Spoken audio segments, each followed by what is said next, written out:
गोपालजी महाराजांचा असून मराठी भाषिक भक्त समाजास सहज समजावे म्हणून हिंदी भाषेतून मराठी भाषेत रूपांतरित करण्यात आलेला आहे.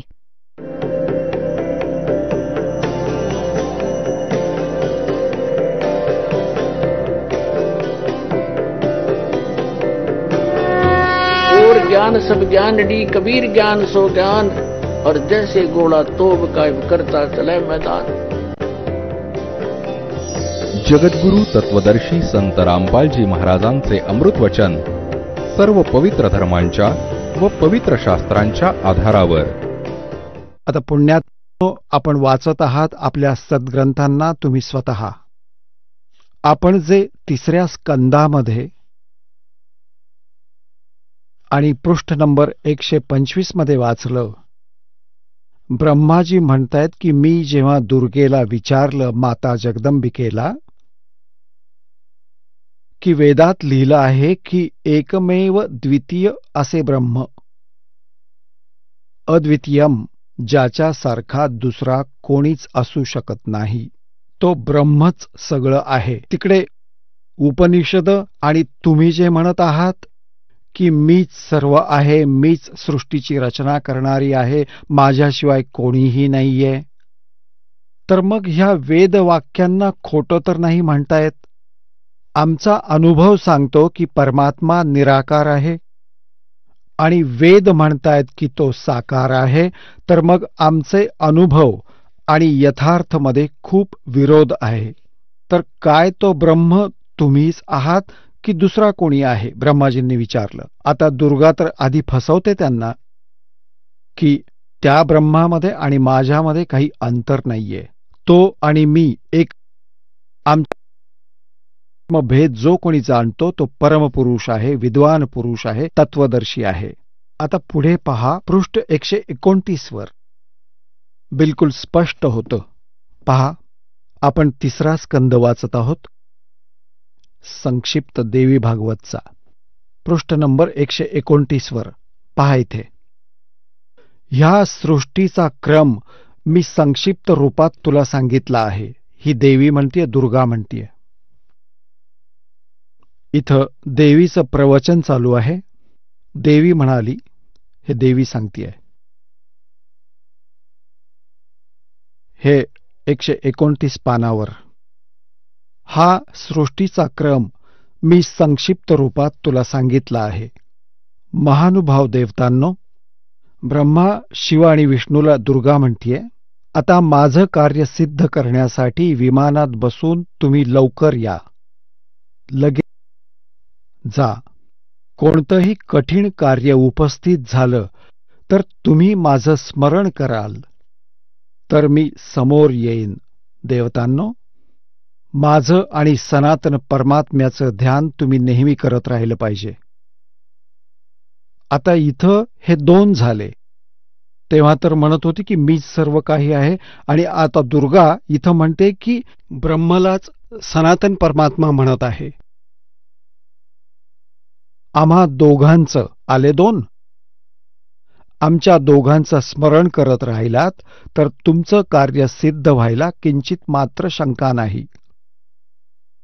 ब्रह्माजी म्हणतात, अशा प्रकारे सांगून भगवती जगदंबिकेनं आमची पाठवणी केली.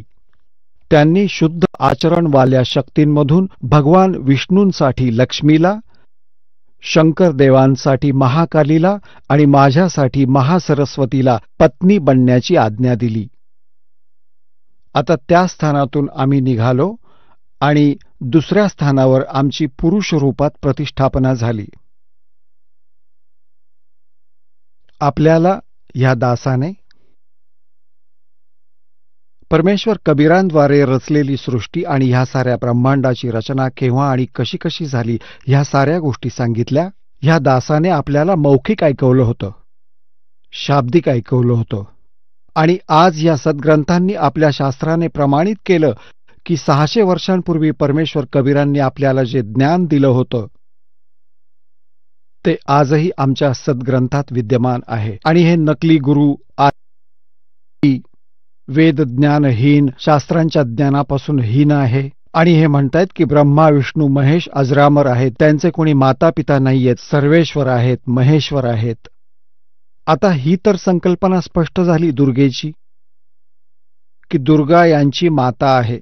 फायनल झालं. आणि तिघांचा विवाह केला दुर्गाने. आपलीच 3 रूपं करून ती स्वतःच म्हणते की मी एकाची अनेक होऊ शकते. आणि 3 रूपं धारण करून तिने 3 पुत्रांचा विवाह करून दिला. आता समस्या राहिली की यांचा पिता कोण आहे, ह्या संकल्पनेला स्पष्ट करूया. ह्या रहस्याला, ह्या शंकेचं समाधान जे आहे शिवपुराण करेल. आता आपल्याला वाचून दाखवतो हे पवित्र शास्त्र, जे हे नकली हिंदू धर्माचे नकली गुरु आजपर्यंत ना वाचू शकले ना समजू शकले. यांना केवळ संस्कृत भाषेचं ज्ञान होतं, तत्वज्ञान नव्हतं. आणि आपण यांना मानत राहिलो की हे संस्कृत भाषा जाणणारे ऋषी महर्षी ब्राह्मण आहेत आणि यांनी वेद आणि पुराणांना नीट वाचलं असेल, यांनी योग्य सांगितलं असेल आम्हाला. आणि कबीर देवजी, कबीर साहेबजी मानव रूपात, विणकर रूपात 600 वर्षांपूर्वी बनारसमध्ये आले होते. ते सांगत होते की हे खोटे सांगतायत सगळे, हे सद्ग्रंथांशी परिचित नाहीत, हे परमात्म्याच्या भाषेशी परिचित नाहीत. तर त्यावेळी आपला विश्वास बसला नाही, कारण हे खोटे गुरु आचार्य म्हणत होते की कबीर तर अशिक्षित आहे, हा संस्कृत भाषा जाणत नाही, हा तर खोटे बोलतोय. ब्रह्मा विष्णू महेश यांच्याविषयी, यांचा जन्म मृत्यू सांगतो, यांच्या मातापितांविषयी सांगतो. कबीरजी खोटं बोलतायत. कबीर परमेश्वरांनी आपला प्रिय आत्मा धरमदासजींना सांगितलं होतं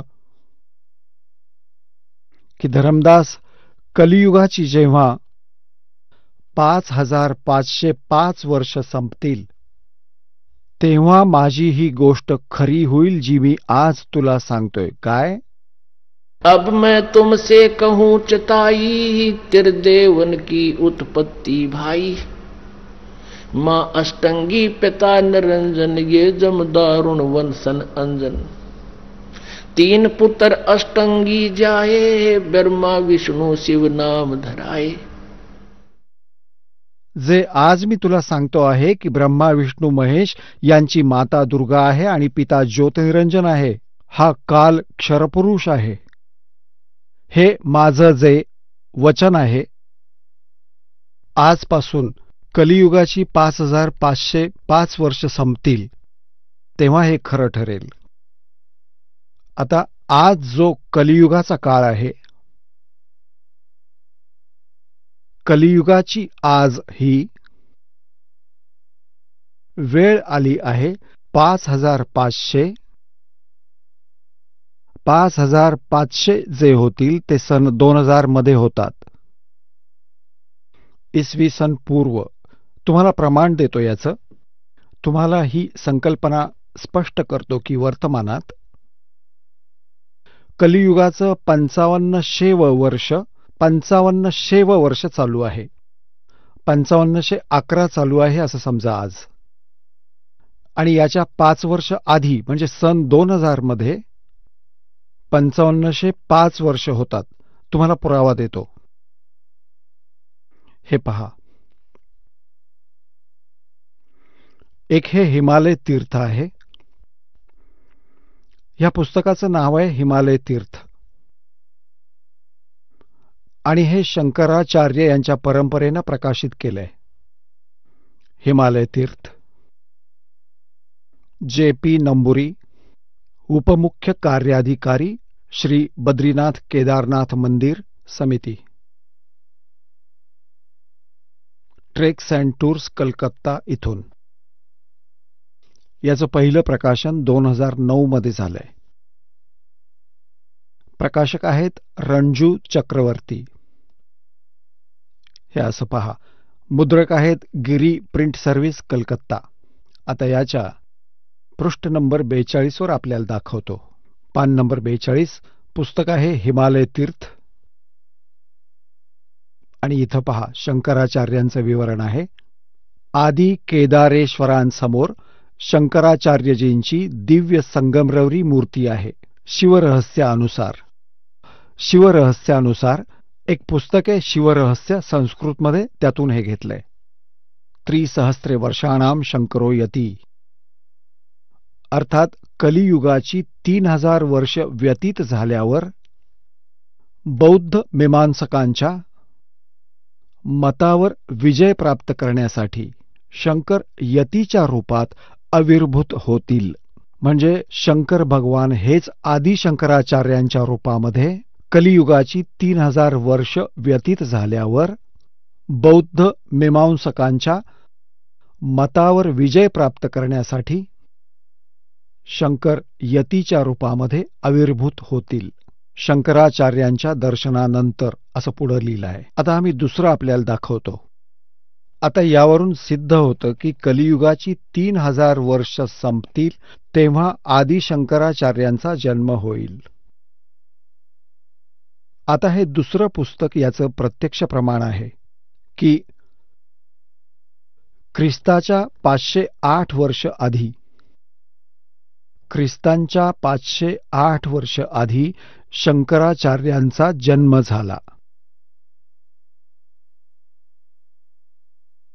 आता पहा, हे पुस्तक आहे ज्योतिर्मय ज्योतिर्मठ. हे आहेत आदी शंकराचार्यजी आणि हे आहेत आत्ताच्या वर्तमानातले श्री स्वरूपानंदजी. शंकराचार्य हे 2 पीठांचे शंकराचार्य आहेत.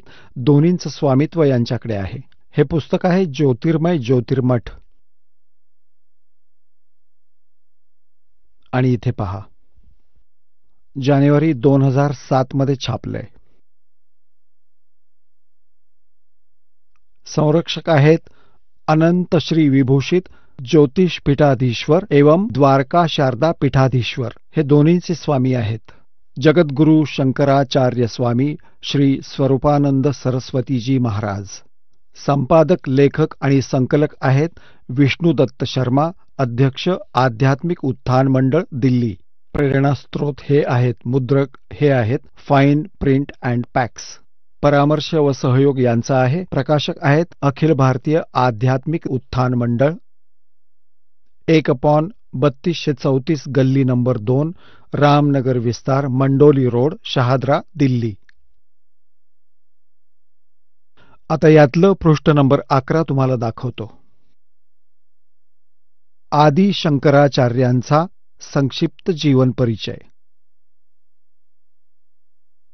जवळजवळ 2500 वर्षांपूर्वी शंकराचार्यांचा जन्म चर्मराती आस्थेच्या युगात केरळ प्रांतात पूर्णा नदीच्या तीरावर कालाडी गावामध्ये धर्मनिष्ठ नंबूद्री वैश्य शैव ब्राह्मण श्री शिवगुरू व धर्मपरायण सुभद्रा यांच्या घरात झाला. श्री शिवगुरू तैत्तरीय शाखेचे यजुर्वेदी होते, जे आदी शंकराचार्यांचे वडील होते. शंकराचार्यांचा जन्म भगवान शंकरांच्या आशीर्वादाने झाला, म्हणून त्यांचं नाव शंकर ठेवलं गेलं. गुरु परंपरेतील मठांच्या मतानुसार त्यांचा अवतार काळ इसवी सन पूर्व 508 मानला गेला आहे. 476 साल मानला आहे. 476चा अर्थ असा आहे 32 वर्षांचं वय असताना त्यांचा देहांत झाला. आता याच्यातून 32 वजा केले तर एवढेच येतात, 476. म्हणजे 508 वर्षांपूर्वी. इथे यांनी अंदाजाने म्हटलंय की साधारणपणे 2500 वर्षांपूर्वी त्यांचा जन्म झाला. कुठे? आणि यावरून हे सिद्ध होतं की इसवी सन पूर्व 508, इसवी सन पूर्व 508 वर्ष हे 2007 मध्ये लिहिलं आहे. जर इसवी सन 2000 असं आपण धरलं तर तेव्हापासून 508 वर्ष आधी, म्हणजे 2000च्या 2508 वर्ष आधी. म्हणजे मी त्यात 3000 मिळवले तर 5508 वर्ष झाली. आणि 1994 पासून या दासाने ही नामदानाची आज्ञा झाली.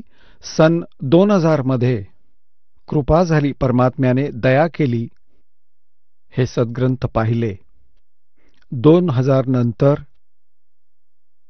या सद्ग्रंथांना, जे आपले सद्ग्रंथ आहेत, यांना पाहून दासाने पुस्तकाची रचना केली, परिभाषा प्रभू की, मग परमेश्वर का सार संदेश आणि गहरी नजर गीता में म्हणजे भगवद्गीतेचा यथार्थ अनुवाद केला. तर परमात्म्याने सांगितलं होतं की जेव्हा कलियुगाची 5505 वर्ष संपतील त्यावेळी मी ह्या आज सांगितलेल्या गोष्टी खऱ्या होतील. धर्मदास, काय सांगितलं होतं परमात्म्याने? की ब्रह्मा विष्णू महेश नाशवंत आहेत, त्यांना जन्ममृत्यू आहे.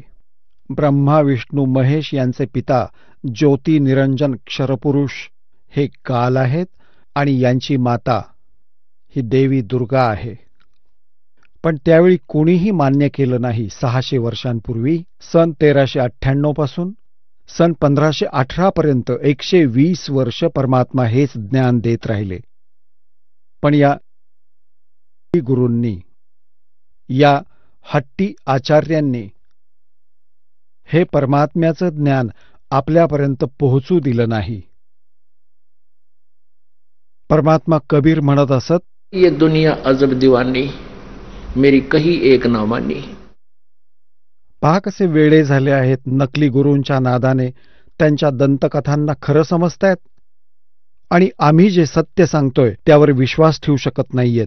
तर यासाठीच परमात्म्याने एक वेळ निवडली होती की ज्यावेळी कलियुग येईल त्यावेळी सर्व जनतेला उपदेश करू आणि श्रद्धाळू लोक जेव्हा शिक्षित होतील तेव्हा स्वतःच्या डोळ्यांनी सद्ग्रंथांचं वाचन करतील आणि धन्य होतील.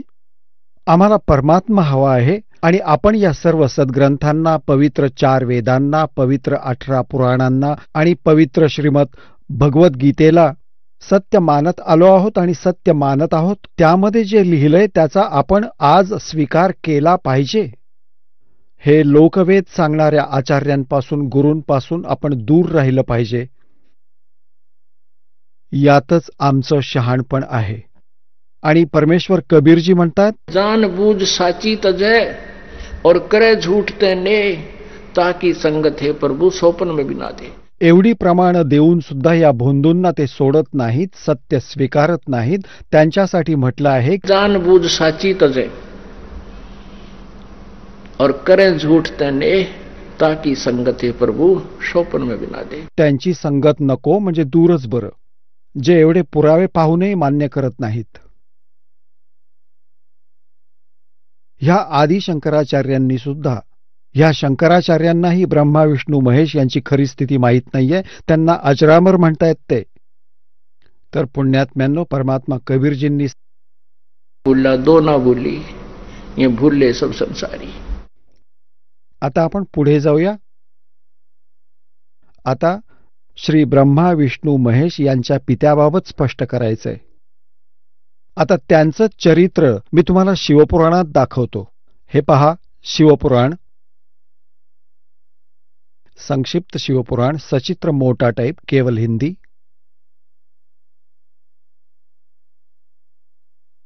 गीता प्रेस गोरखपूर यांनी प्रकाशित केले. संक्षिप्त शिवपुराण, सचित्र मोठा टाइप, केवल हिंदी. संपादक हनुमान प्रसाद पोद्दार.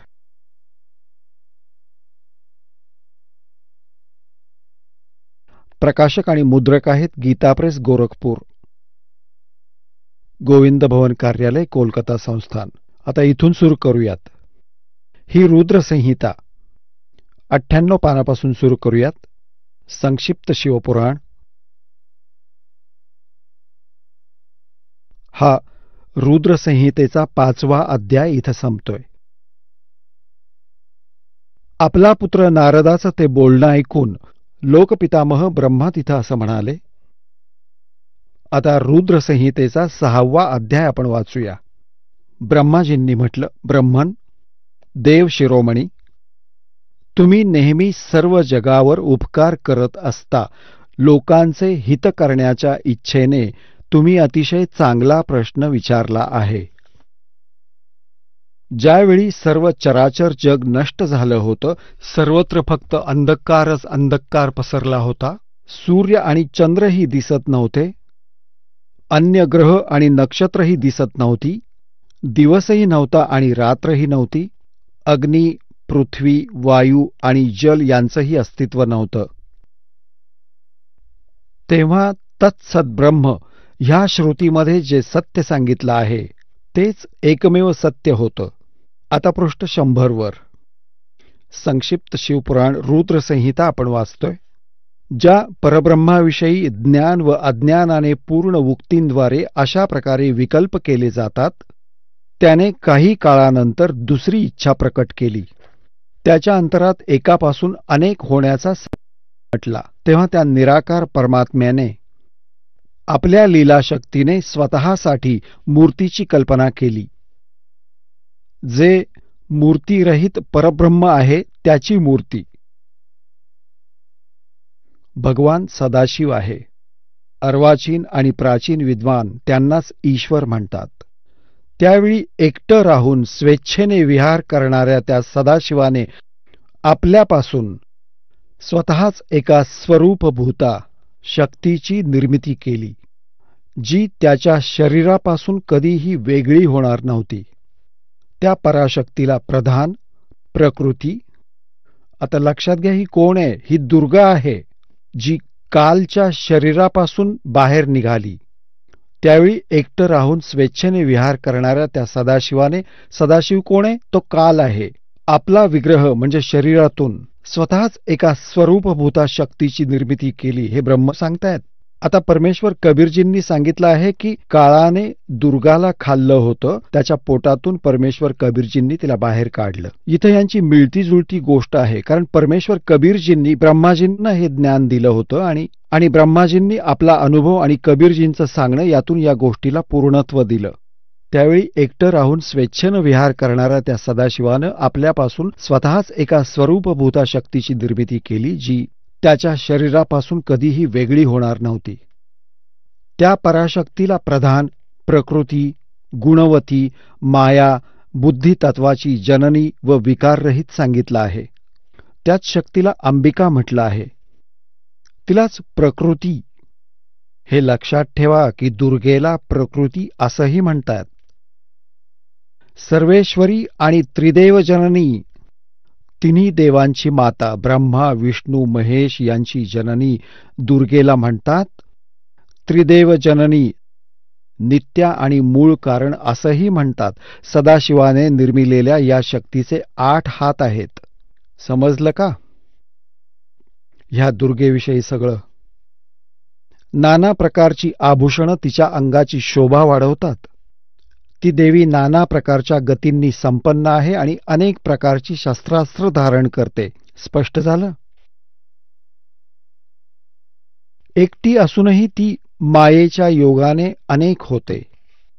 तिनेच 3 रूपं धारण केली होती: सावित्री, लक्ष्मी आणि उमा, ज्यांनी ब्रह्मा, विष्णू आणि महेश यांच्याशी विवाह केला होता. एकटी असूनही ती मायेच्या संयोगाने अनेक होते. ते जे सदाशिव आहेत, ही क्षरपुरुषाबद्दल माहिती दिली आहे, ब्रह्मा, विष्णू, महेश यांच्या पित्याविषयी. त्यांना परमपुरुष, ईश्वर, शिव, शंभू आणि महेश्वर म्हणतात. आता पहा 101 पानावर रुद्रसंहितेचा आपण 6वा अध्याय वाचतोय. ते आपल्या पूर्ण शरीरावर भस्म लावतात. त्या कालरूपी ब्रह्मने, याला काल म्हणा किंवा ब्रह्म म्हणा, क्षरपुरुष म्हणा किंवा ज्योतिनिरंजन म्हणा, ह्या कालरूपी ब्रह्मने एकाच वेळी शक्तीबरोबर, नाथ नाही शक्तीबरोबर म्हणजे दुर्गाबरोबर शिवलोक नावाच्या क्षेत्राची निर्मिती केली. त्या उत्तम क्षेत्राला काशी म्हणतात. ते परमनिर्वाणाचं किंवा मोक्षाचं स्थान आहे, जे सर्वोच्च स्थानी विराजमान आहे. ते प्रियकर प्रेयसी रूपातील शिवशक्ती आहे. प्रियकर प्रेयसी रूपातील म्हणजे पती आणि पत्नी रूपातील दुर्गा. आणि हा कालरूपी ब्रह्म म्हणा किंवा सदाशिव म्हणा, ब्रह्मा, विष्णू, महेश यांचा पिता. दुर्गा आणि काल जे परमानंद स्वरूप आहेत, ते त्या मनोरम क्षेत्रात नेहमी निवास करतात. शिव आणि शिवाने, शिव म्हणजे कालरूपी ब्रह्म, कारण तो शिवाचे रूपही धारण करतो. आपल्या पुत्राप्रमाणे, कारण आपल्या खऱ्या रूपात तो कधी कोणासमोर येत नाही. शिव म्हणजेच काल, ह्या कालरूपी ब्रह्मने, या कालरूपी ब्रह्मने, शिव आणि शिवाने, काल आणि दुर्गाने प्रलय काळातही या क्षेत्राला आपल्या सानिध्यापासून मुक्त केलं नाही. देवर्षे, ब्रह्माजी म्हणतायत नारदाला, एकदा त्या आनंदवनात रमलेले असताना शिवा आणि शिवेच्या मनात, काल आणि दुर्गाच्या मनात, दुर्गा आणि कालच्या मनात, क्षरपुरुषाच्या मनात अशी इच्छा उत्पन्न झाली की दुसऱ्या एखाद्या पुरुषाची निर्मिती केली पाहिजे, म्हणजे बाळाची निर्मिती केली पाहिजे, ज्याच्यावर ही सृष्टी चालवण्याचा मोठा भार टाकून आपण दोघं केवळ काशीला राहून इच्छेनुसार राहावं आणि निर्वाण प्राप्त करावं, असा निश्चय करून शक्तीसहित सर्वव्यापी परमेश्वर शिवने, ह्या कालरूपी ब्रह्मने दुर्गाबरोबर क्रीडा केली. आपल्या वाम बाजूच्या 10व्या अंगावर अमृतसिंचन केलं, पतिपत्नी व्यवहार केला. मग तिथून एक पुरुष प्रकट झाला, एका पुत्राची निर्मिती झाली. पहा, 102 पानावर 102 पानावर संक्षिप्त शिवपुराण आपण वाचतोय. आता इथे जो पुत्र उत्पन्न झाला त्याला कालरूपी ब्रह्मने म्हणजे शिवा म्हणाला, वत्स, व्यापक असल्यामुळे तुझं विष्णू असं नाव प्रसिद्ध होईल. आता दुर्गा आणि काल पासून जो पुत्र झाला त्याचं नाव विष्णू ठेवलं. हा आपण 6वा अध्याय वाचला रुद्रसंहितेचा. पुण्यात्म्यांनो, हे आपले तेच सद्ग्रंथ आहेत ज्यांना आधार मानून आपण हे ज्ञान प्राप्त केलं.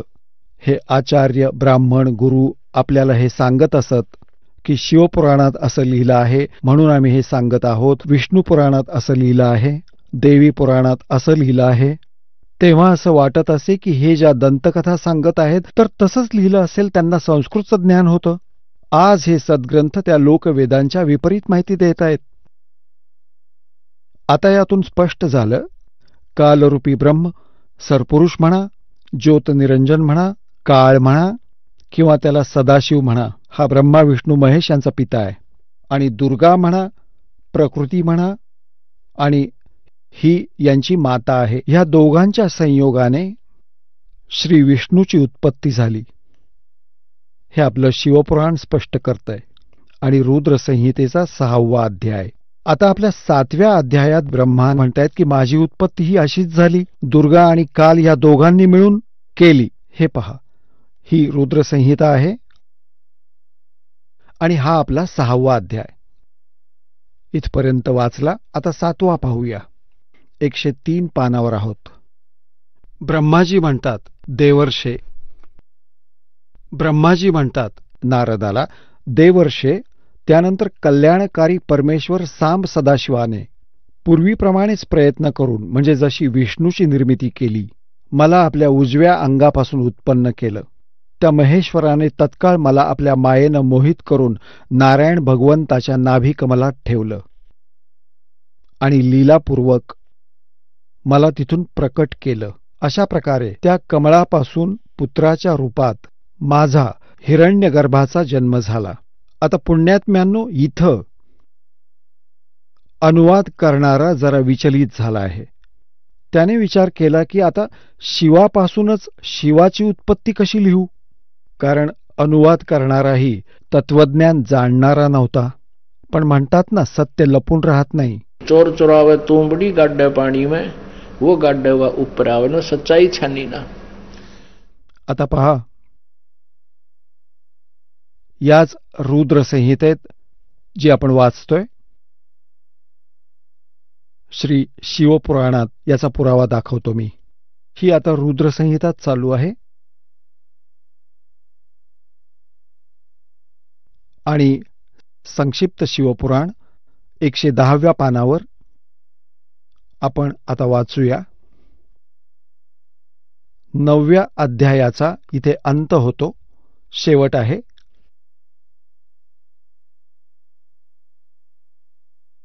अशा प्रकारे ब्रह्मा, विष्णू आणि रुद्र ह्या 3 देवतांमध्ये गुण आहेत. अशा प्रकारे ब्रह्मा, विष्णू आणि रुद्र ह्या 3 देवतांमध्ये गुण आहेत, परंतु शिव गुणातीत मानले आहेत. आता पहा, 3 हे आहेत ब्रह्मा, विष्णू आणि रुद्र, आणि हा कालरूपी ब्रह्म यांच्यापासून वेगळा आहे, म्हणजे 4 झाले. अजून स्पष्ट करतो. एकदा श्री ब्रह्मा आणि श्री विष्णू यांचा एका गोष्टीवर वाद झाला, की ब्रह्मा म्हणायचे की मी सृष्टीचा रचनाहार आहे, आणि विष्णू तू माझ्यापासून उत्पन्न झाला आहेस, तू माझा पुत्र आहेस. विष्णूजी म्हणायचे की तू माझ्या नाभिकमलातून निर्माण झाला आहेस, तू माझा पुत्र आहेस. यावरून या दोघांचं आपापसात युद्ध झालं. या भांडणाचा निकाल लावण्यासाठी ह्या काळरूपी ब्रह्माने त्यांच्या पित्याने त्या दोघांच्या मध्ये एक स्तंभ उभा केला. एका लिंगाची स्थापना केली, तेजोमय स्तंभ, खूप उंच, ज्याचा आदी अंत या दोघांनाही सापडला नाही. तर यांचं युद्ध तर थांबलं, आणि स्तंभाचा शोध घेऊ लागले की तो किती लांबरुंद आहे. शेवटी असं सांगितलंय की काही वेळाने शिवरूपातील त्या काळाने प्रतिज्ञा केली होती की माझ्या खऱ्या रूपात मी कधीच कोणाला दर्शन देणार नाही.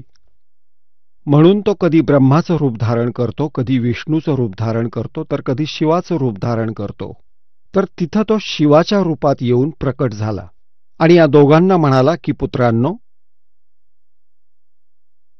तुम्ही स्वतःला विसरला आहात आणि तुम्ही जो सृष्टी आणि स्थितीचा कार्यभार माझ्याकडून घेतला आहे तो तुम्ही तप करून मिळवला आहे. आणि अशाच प्रकारे रुद्र आणि महेश्वरानेही वेगवेगळे विभाग माझ्याकडून घेतले आहेत. आता आपल्याला दाखवतो. विद्वेश्वर संहितेत, हेच शिवपुराण, हे संक्षिप्त शिवपुराण गीता प्रेस गोरखपूरने प्रकाशित केले आणि तेच आपण वाचतोय. आधी तुम्हाला जे दाखवलं होतं, हनुमान प्रसाद पोद्दार याचे संपादक आहेत. आता आपण विद्वेश्वर संहिता वाचूया. ही विद्वेश्वर संहिता. आता पृष्ठ नंबर 24 वर थोडी झलक दाखवतो. हे एक तेजोमय लिंग म्हणजे स्तंभ उभा केलाय कालाने या दोघांच्या मध्ये, ब्रह्माजी आणि विष्णूजी. मग तो स्वतः प्रकट झाला. या 25 पानावर आपण वाचूया. ब्रह्मा आणि विष्णूने विचारलं, प्रभू, सृष्टी आणि 5 कृत्यांची लक्षणं काय आहेत हे आम्हा दोघांना सांगा. भगवान शिव म्हणाले, हा कालरूपी ब्रह्म सदाशिव. त्यांचे पिता म्हणाले, माझी कर्तव्य जाणून घेणं अतिशय कठीण आहे, तरीही मी कृपापूर्वक तुम्हाला त्याविषयी सांगतो. ब्रह्मा आणि अच्युत, सृष्टी, पालन, संहार आणि तिरोभाव आणि अनुग्रह ही 5 माझी जगासंबंधी कार्य आहेत, जी नित्य सत्य आहेत. आता 26 पानावर, आता 25 वरचं वाचलं, आता 26 वर. हे इथे पहा.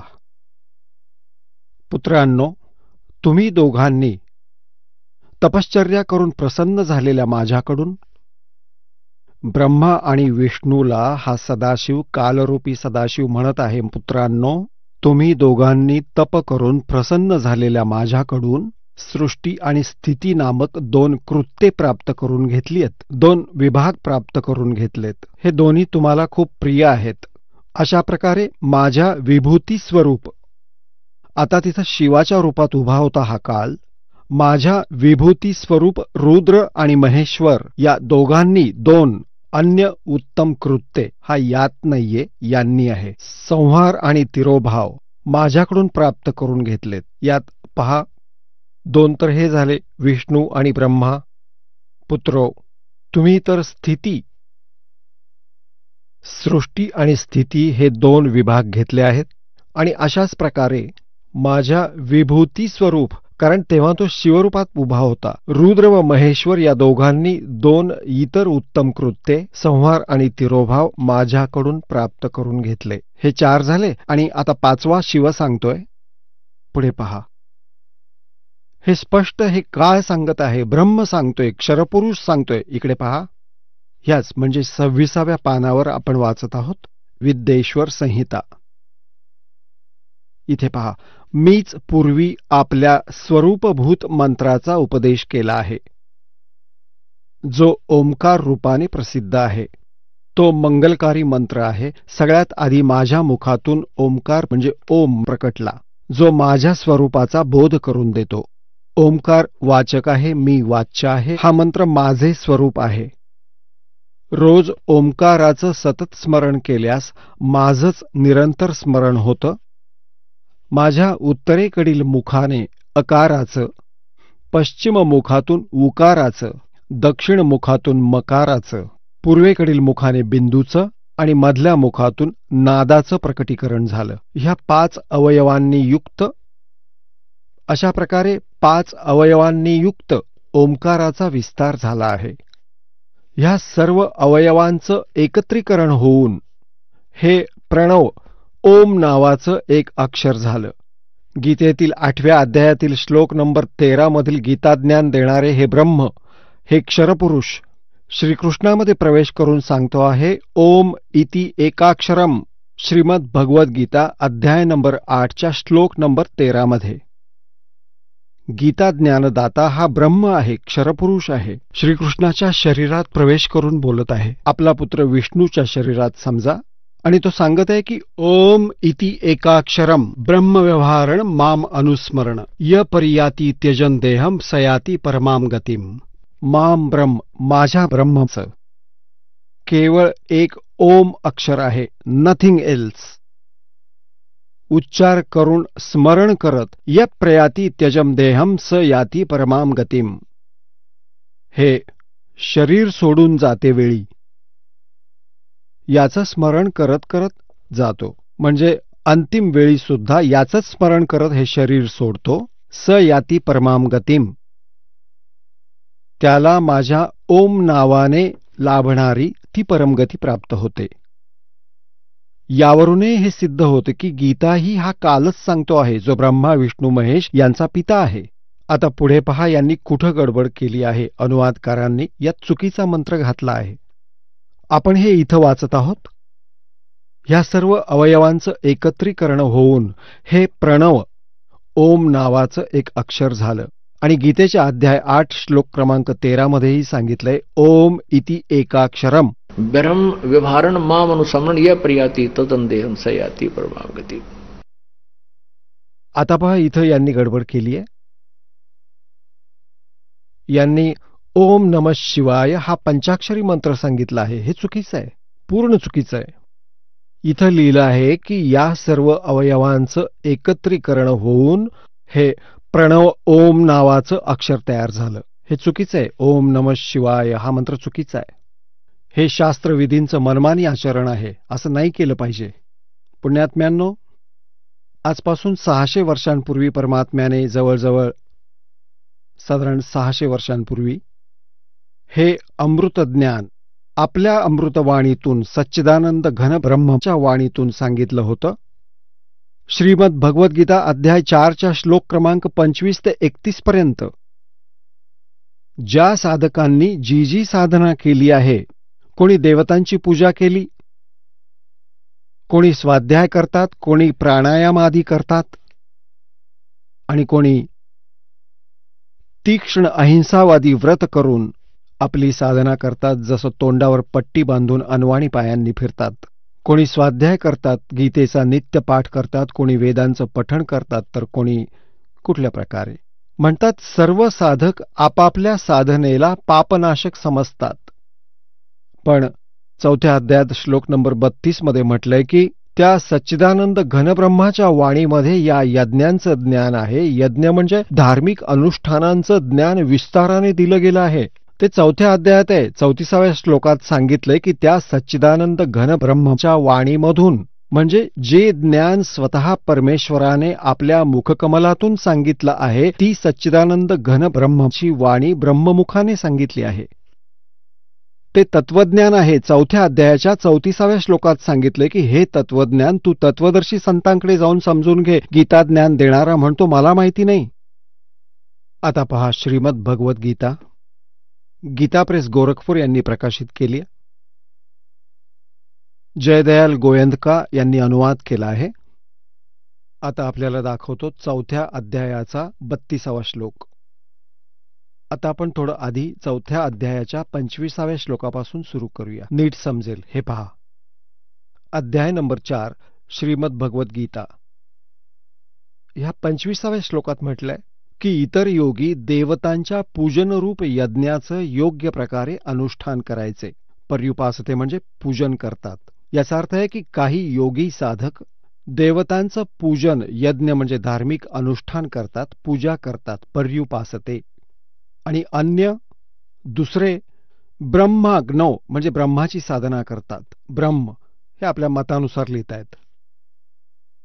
आणि यज्ञाद्वारेच आत्मस्वरूपाचं हवन करतात. 26व्या श्लोकात म्हटलंय अन्य साधक योगीजन म्हणजे साधक श्रोत्र इत्यादी सर्व इंद्रियांचं संयमरूपी अग्नीमध्ये हवन करतात, म्हणजे ज्ञानेंद्रियांनाच हे आवर घालण्याचा प्रयत्न करतात. दुसरे कोणी शब्दादी हे 26व्या श्लोकात 4थ्या अध्यायात समस्त विषयांना इंद्रिय रूपाच्या अग्नीमध्ये हवन करतात. 27 मध्ये. आणि दुसरे योगीजन इंद्रियांच्या सर्व क्रियांना आणि प्राण्यांच्या सर्व क्रियांना ज्ञानाने प्रकाशित झालेल्या संयम योगरूपी अग्नीमध्ये हवन करतात. म्हणजे यात सांगितलं की काही लोक आपल्या श्वसन क्रियेचं येता जाता अवलोकन करतात, यालाच आपली साधना मानतात, लक्ष ठेवतात त्यावर. 28 मध्ये म्हटलंय की काही पुरुष द्रव्य संबंधी यज्ञ करणारे, अन्नछत्र चालवणारे, धर्मशाळा बांधणारे, काही जण तपस्या करत राहतात,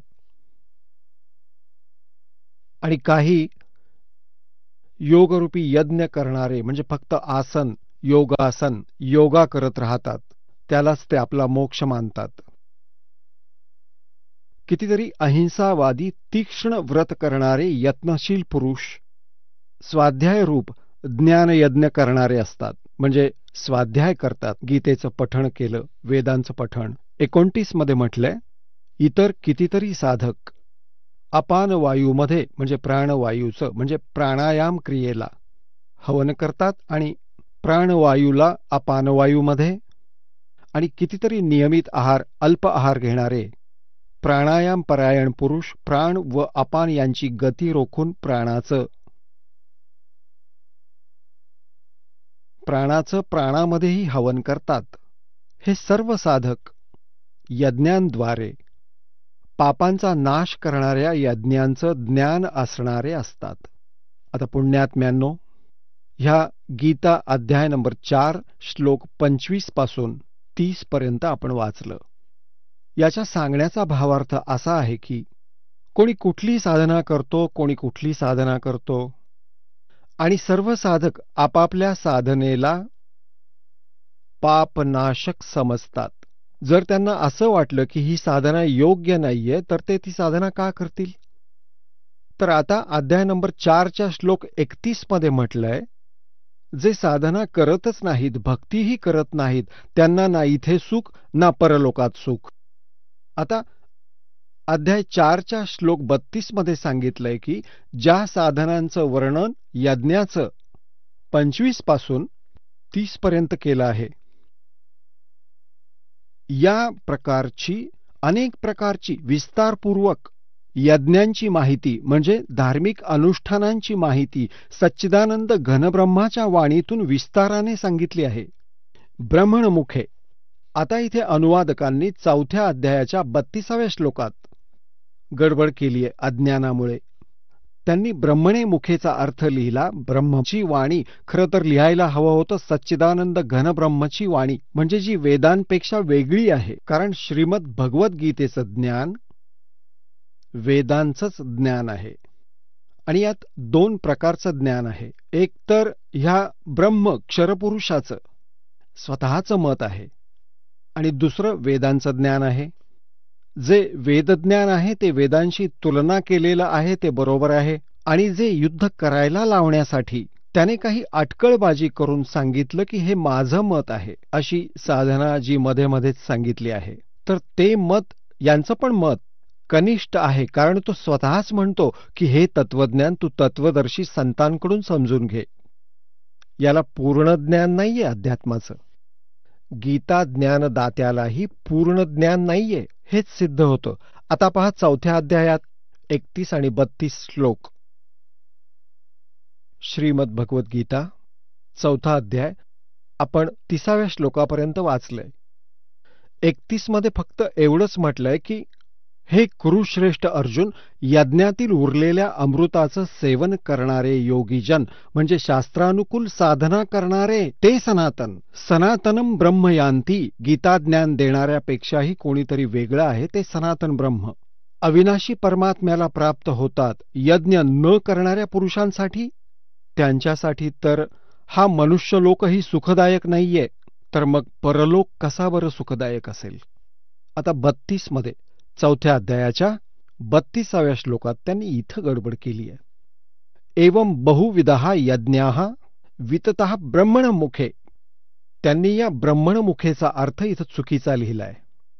आणि अशा प्रकारे इतरही अनेक प्रकारचे यज्ञ, यज्ञ म्हणजे धार्मिक अनुष्ठान, अनुष्ठानांची जाणकारी, ब्रह्मणमुखेचा अर्थ लिहिला वेदाची वाणी, हे चुकीचं लिहिलंय. इथे विचलित झाले ते. आता इथे हे पहा, ब्रह्मणेचा अर्थ आपण पाहूया त्यांनी सांगितलेला 17व्या अध्यायाच्या 23व्या श्लोकात. पहा पुण्यात्म्यांनो, हे पहा, हा अध्याय नंबर 17वा अध्याय. चला आता आपण त्या श्रद्धाळूंचे अनुभव जाणून घेऊयात ज्यांनी जगद्गुरू तत्वदर्शी संत रामपालजी महाराजांकडून दीक्षा प्राप्त केलेली आहे, तसेच त्यांच्याद्वारा सांगितलेल्या भक्ती मार्गावर चालत आहेत. नमस्कार. सतसाहेब सर. आपलं नाव? अनिता थोरात. आपण कुठून आलात? पुणे, महाराष्ट्र. आपला व्यवसाय काय आहे? होलसेल स्टेशनरीचं शॉप आहे, ते चालवतो. पूर्ण महाराष्ट्रामध्ये बुक सप्लाय वगैरे आहे आणि क्लासेसही मुलांचे चालवते, घेते. संत रामपालजी महाराजांची गुरुदीक्षा आपण कधी घेतली? मी गुरुजींची नामदीक्षा डिसेंबर 2004 मध्ये घेतली आहे. तत्पूर्वी संत रामपालजी महाराजांची गुरुदीक्षा घेण्या अगोदर आपण व आपला परिवार कोणती भक्ती साधना करत होतात? विष्णू पूजा जास्त करत होतो, श्रीराम भक्त अति होतो आणि घरात बाकीच्याही पूजा अर्चा ह्या चालूच होत्या. लहानपणापासून नवनाथांची पोथी वाचणं वगैरे, सत्यनारायण महापूजा, श्रावणामध्ये पूर्ण श्रावणामध्ये शिवाची पूजा, ह्या सर्व पूजा लहानपणापासून घरात चालत होत्या आणि त्याच मी करत होते. तर तुम्ही असं सांगत आहात की तुम्ही तत्पूर्वीची महाराष्ट्रामध्ये जी प्रचलित भक्ती साधना आहे ती करत होतात, पण महाराष्ट्र ही एक संतांची भूमी म्हणून ओळखली जाते आणि महाराष्ट्रामध्ये बरेचसे साधू संत होऊन गेले. संत नामदेव झाले, संत तुकाराम झाले, संत ज्ञानेश्वर झाले. असं असताना तुम्ही संत रामपालजी महाराजांचीच भक्ती साधना का निवडली? मी सर्वात प्रथम तर संत रामपालजी महाराजांची भक्ती साधना ही लगेच निवडली नाही. अगोदरही मी गुरु केले होते, कारण जी भक्ती घरामध्ये चालू होती वारकरी पंथातली, त्यातनं त्या पूजा अर्चांमधनं एकच आम्हाला सांगण्यात आलं होतं की हा मानव जन्म आहे, हा तुम्हाला मुक्तीसाठी मिळालेला आहे आणि गुरु शोधून, सद्गुरू शोधून आणि त्याच्याकडनं नामदीक्षा घेऊन तुम्ही तुमच्या आयुष्याचं कल्याण करू शकता. त्यामुळे मी श्री विश्वानंदजी महाराज म्हणून जे आहेत त्यांच्या अगोदर त्यांना गुरु केलेलं होतं. परंतु नंतर तेच मी गीता पठण स्वतः करायची, प्रवचनं सांगायची, मी ही मंदिरांमध्ये जाऊन ज्ञानेश्वरीचं वाचन करून दाखवायची. ह्या बऱ्याचशा गोष्टी ही मला त्याच्यातून आवड आणि अध्यात्माकडे ओढ असल्याने ह्या चालू होत्या. परंतु ज्यावेळी गीता जयंती आली की पूर्ण गीतेचं पठण करा, वाचन करा हे सांगण्यात आलं होतं. 15व्या अध्यायात गुप्तज्ञान सांगितलेलं आहे. एवढंच गुह्यज्ञान काय आहे हे काही माहीत नव्हतं, परंतु सांगितलं एवढंच सांगण्यात आलेलं होतं. तर या पद्धतीने ह्या पूजा चालू असताना औरंगाबादमध्ये असताना मी गुरुजींचा सत्संग आलेला आणि तो 4 दिवसाचा अटेंड केला. त्यावेळी मला फार धक्का बसला मोठा की आपण आजपर्यंत जी श्रीरामाची पूजा करत आलो ती पूर्ण व्यर्थ आहे, विष्णू पूजा ही पूर्ण व्यर्थ आहे शेवटी. आणि प्रमाणांसहित मला ते त्यांनी सिद्ध करून दाखवलं की जसं गीतेमध्ये ही 15वा अध्याय गुप्तज्ञान हे मला माहीत होतं, परंतु काय गुप्तज्ञान हे माहीत नसल्याने गुरुजींनी ज्यावेळी ते दाखवून दिलं की गुप्तज्ञान म्हणजे काय आहे, की पहिल्या 4 श्लोकांमध्येच त्यांनी सांगितलेले ऊर्ध्वमूल अधशाखा अश्वत्थम प्राहुरव्ययम, छंदासी यस्य पर्णाणी यस्तम वेद स वेदवीत या श्लोकाचा अर्थच अति गहन आहे की वर मूळ खाली फांद्या झालेल्या आहेत आणि हा जो वृक्ष आहे याच्या फांद्यानं फांद्या सांगणारा तो तत्वदर्शी संत खरा आहे.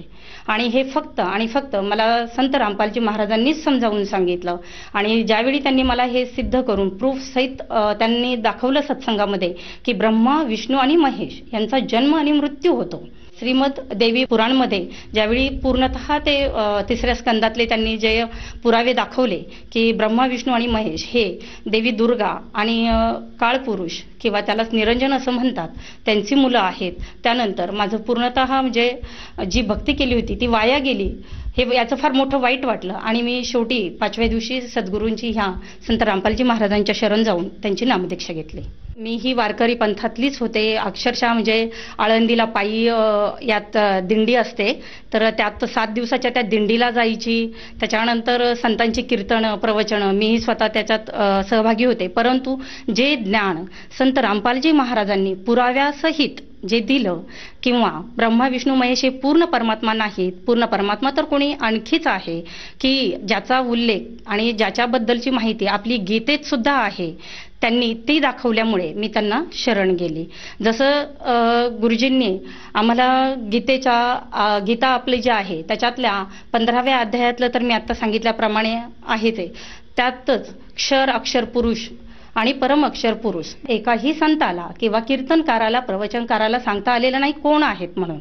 हे संत रामपालजी महाराजांनी याचा उलगडा करून दिला. त्याचप्रमाणे सगळ्यात महत्त्वाचं 11वा अध्याय जो आहे गीतेचा विश्वरूप दर्शन त्यातला 32व्या श्लोकामध्ये हा जो गीतादाता आहे तो स्वतः सांगतोय की मी काळ आहे आणि हा वाढलेला काळ मी वाढलेला आहे आणि तो मी आता इथे खाण्यासाठी मी उपस्थित झालोय. जर ज्या विष्णूची मी पूजा करत होते, ज्या श्रीरामाची मी पूजा करत होते त्याचाच अवतार जर श्रीकृष्ण आहे आणि तो श्रीकृष्ण गीता सांगतो असं जर मानलं तर श्रीकृष्णाकडे किंवा विष्णूकडे असं समजा की तुम्ही पालन हे कर्तव्य दिलेलं आहे. मग जर जो पालन करतो तोच दुसऱ्यांना कसा खाऊ शकतो ह्याचा फार मोठा मला प्रश्नही त्यावेळी गुरुजींनी दाखवल्यानंतर पडला आणि ती सत्यता ही पटली. त्याचप्रमाणे वेदांमधले अनेक दाखले दाखवले गेले, देवी पुराणाचे दाखले दाखवले गेले, शिवपुराणाचे दाखले दाखविले गेले. आजपर्यंत कोणत्याही संताने कीर्तनकाराने कधीही त्यांना दाखवता आलं नाही. फक्त गीतेचं महत्त्व काय तर वाचन करणं हेच त्यांना महत्त्व. परंतु गीता ही नुसती वाचून त्याच्यातले अर्थ समजून घेण्यासाठी आहे हे मात्र कधी कोणाला कळलं नाही. त्याला कारण म्हणजे यातलं कोणीही पूर्ण गुरु किंवा पूर्ण सद्गुरू नाही आणि यांना माहितीही नव्हती नाही.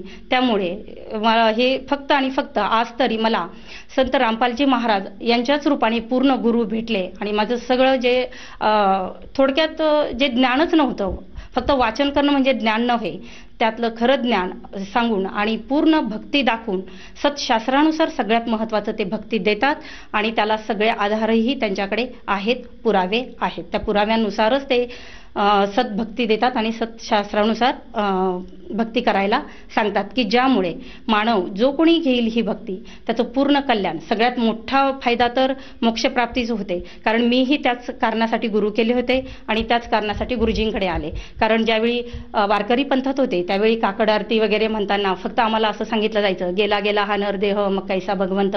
परंतु भगवंत कोण आणि पूर्ण पूजा कोण देता येते ही फक्त आणि फक्त संत रामपालजी महाराज यांनीच इथे सांगितली होती मला. जसं की तुम्ही सांगत आहात की संत रामपालजी महाराज हे सद्भक्ती देतात आणि पूर्णपणे शास्त्रांच्या आधारावर भक्ती सांगतात, तर या भक्ती साधनेतनं आपल्याला व आपल्या परिवाराला काही लाभ प्राप्त झालेत का?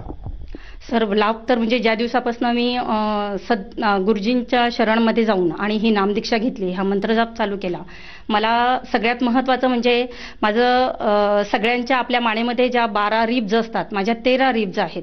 तर त्या 13 रिब्ज असल्या कारणाने मला उजव्या हाताने जास्त काम करता येत नव्हतं आणि येतही म्हणजे लहानपणापासूनच येत नव्हतं.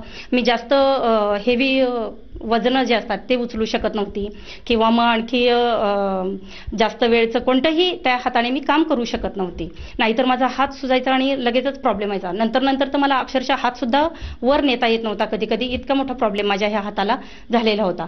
सगळ्यात महत्त्वाचं तर माझं ते जे आहे हाताचं दुखणं मी डॉक्टर कोठारींची ट्रीटमेंट घेतली होती त्यासाठी. नंतर हे दुखणं जे आहे माझं विना मेडिसिन आणि हे पूर्णतः बरं झालं. आजपर्यंत मी आमचं पुस्तकांचाच व्यवसाय असल्याने पुस्तकांचे वह्यांचे गठ्ठेही जरी उचलले किंवा काहीही हेवी काम केलं तरीही त्या हाताला आत्तापर्यंत तर काही प्रॉब्लेम मला झालेला नाही. तसंच दुसरा लाभ सगळ्यात मोठा म्हणजे ज्यावेळी महाराष्ट्रामध्ये स्वाईन फ्लूची साथ ही खूप मोठी आली होती त्यावेळी माझे मिस्टर त्यांना हा स्वाईन फ्लू झाला होता आणि त्या एवढ्या मोठ्या आजारातून शिवाय विदाऊट एनी मेडिसिन ते 8 दिवस अगोदर घरात होते आणि त्यावेळी 3 फीटवर लगेच माणसाला त्याची लागण व्हायची. आम्ही सगळा परिवार एकत्र होता. माझा छोटा मुलगा फक्त 3 वर्षाचा होता आणि तो बाबाशिवाय झोपत नसायचा. त्यांच्याजवळ झोपून किंवा आम्हीही सगळे एकत्र असून सुद्धा आम्हाला कोणालाही कोणताही प्रॉब्लेम न दाखवता आणि त्यांचा स्वाईन फ्लू सुद्धा हा नंतर लक्षात आणून देऊन आणि तोही इतर लोकांपेक्षा हार्डली 3 दिवसात तो बरा झाला होता की ज्यावेळी डॉक्टरांना सुद्धा ते बिलीव्ह होत नव्हतं. विशेष म्हणजे हा आजार होण्याच्या अगोदर मला 3 वेळा परमात्म्यांनी म्हणजे की हे संकटाची जाणीव करून दिली होती. 3 वेळा मला यमाचे दूत स्वप्नात दाखवून आम्हा दोघांनाही घेरलेलं दाखवलं होतं आणि मालिकचे म्हणजे जे काही पांढऱ्या वेशातले जे होते लोक त्यांनी आमच्या भोवती सुरक्षाकडे केलं होतं आणि त्यांच्या सगळ्यांच्या ह्याच्यावर सतसाहेब असं नाव लिहिलेलं होतं त्या ड्रेसवर. या पद्धतीने म्हणजे तो एक फायदा झाला. त्याच्यानंतर छोटे मोठे फायदे तर खूप होतात. संकट येताना दिसतात परंतु त्यांचं असं कधी झळ पोचली नाही आणि ते प्रॉब्लेमही सॉल्व्ह होतात म्हणजे होतातच. जसं की तुम्ही सांगत आहात की संत रामपालजी महाराजांकडनं जी गुरुदीक्षा घेतली किंवा नामदीक्षा घेतली त्यापासून आपल्याला व आपल्या परिवाराला बरेचसे लाभ झालेत. तर या अनुषंगातून आपण सर्वसामान्य जनतेला काही संदेश देऊ इच्छिता? संदेश तर फक्त सद्गुरूच देतात आणि तेच देतील. मी फक्त एवढंच सांगू शकते या सगळ्या संतांना सगळ्यात प्रथम तर जे कीर्तनकार आता आहेत प्रवचनकार आहेत त्या सगळ्यांना माझी विनम्र अशी विनंती आहे की कृपया आपली शास्त्र आपली गीता कारण वारकरी पंथ हा गीता आणि ज्ञानेश्वरी यांना अतिशय आणि तुकाराम गाथा यांना बेस मानतो. यांच्यावरच तो भरपूर कीर्तनं किंवा प्रवचनं करत असतो. तर त्या सर्व संतांना माझी विनम्र अशी प्रार्थना आहे की कृपया हे आपले सगळे सद्ग्रंथ प्रथम समजून घ्या. सत ज्ञान जे आहे ते लोकांपर्यंत सांगा. आणि आता सध्या फक्त आणि फक्त संत रामपालजी महाराज हे जगद्गुरू आहेत आणि जगद्गुरू एकच असतात. तर त्यांची नामदीक्षा घेऊन सगळ्यांनी आपलं कल्याण करावं आणि ह्या संतांनी सुद्धा हे आपले खोटे प्रचार किंवा जे काही आहे ते थांबवून आणि गुरुजींच्या शरणात जाऊन आणि लोकांचंही अहित होण्यापासून वाचवावं. जर कोणा व्यक्तीला संत रामपालजी महाराजांची गुरुदीक्षा घ्यायची असेल तर ती व्यक्ती गुरुदीक्षा कशी घेऊ शकेल? सर आज बऱ्याच चॅनलवर गुरुजींचे सत्संग चालू आहेत.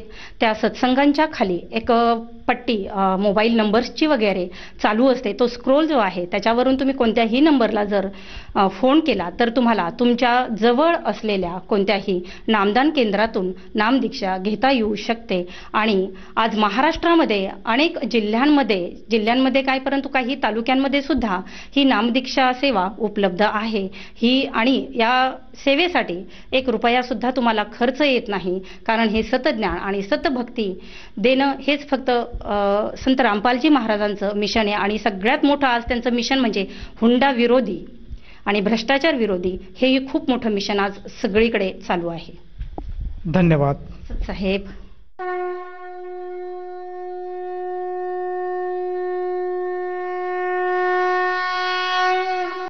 आपण ऐकत होता जगद्गुरु तत्वदर्शी संत रामपालजी महाराजांचे मंगल प्रवचन.